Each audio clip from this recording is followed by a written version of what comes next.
بسم اللہ الرحمن الرحیم۔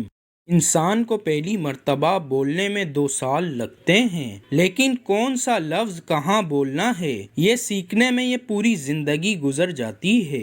دنیا پیسے والوں کی چمچہ گیری کرتی ہے، ورنہ رشتہ دار تو بھکاریوں کے بھی ہوتے ہیں۔ زندگی کو اتنا سیریس لینے کی ضرورت نہیں، یہاں سے زندہ بچ کر کوئی نہیں گیا۔ جب کوئی اور دل کو بھا جائے تو پچھلی محبتوں پر لوگ مٹی ڈال دیا کرتے ہیں۔ کوئی بھی اتنا مصروف نہیں ہوتا، بات صرف اہمیت کی ہوتی ہے۔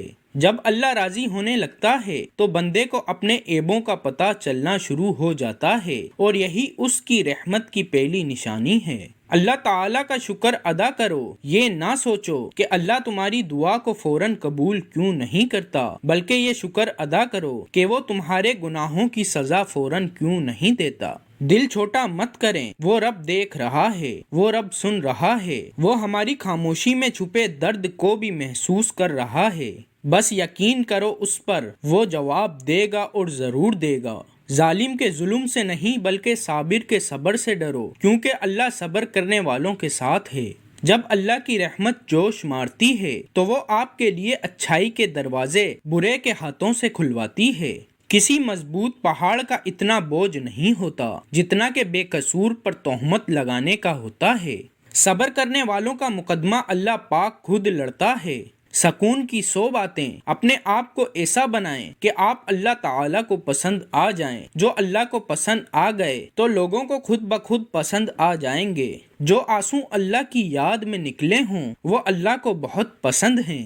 جب مشورہ اللہ سے مانگا جاتا ہے تو مشورہ بھی ملتا ہے اور غیبی مدد بھی۔ لوگ 1000 منتوں کے بعد بھی نہیں مانتے، اور میرا رب ایک سجدے میں مان جاتا ہے۔ رب سے مانگنے کی عادت بنا لو، کسی چیز کی کمی نہیں رہے گی۔ اللہ کو دل اور اخلاق کا سخت ہونا پسند نہیں، اس لیے اللہ نے دونوں کو ہڈی کے بغیر بنایا ہے۔ دل محبت سے نرم ہوگا اور زبان اخلاق سے، انہیں نرم رکھو۔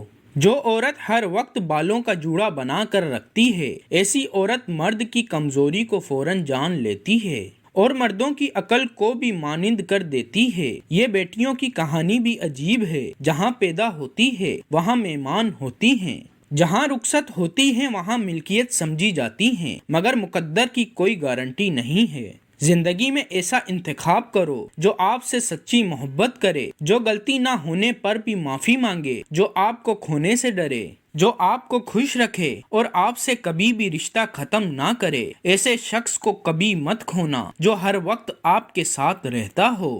تمہارا نیند سے اٹھ کر تہجد پڑھنا اس بات کی واضح دلیل ہے کہ اللہ تمہیں جلد کوئی بڑی کامیابی دینے والا ہے۔ کسی مسلمان کو اگرچہ وہ گناہ گار یا چھوٹے درجے کا ہو حقیر مت سمجھیں۔ مال و عزت کی حرص و لالچ مت کریں۔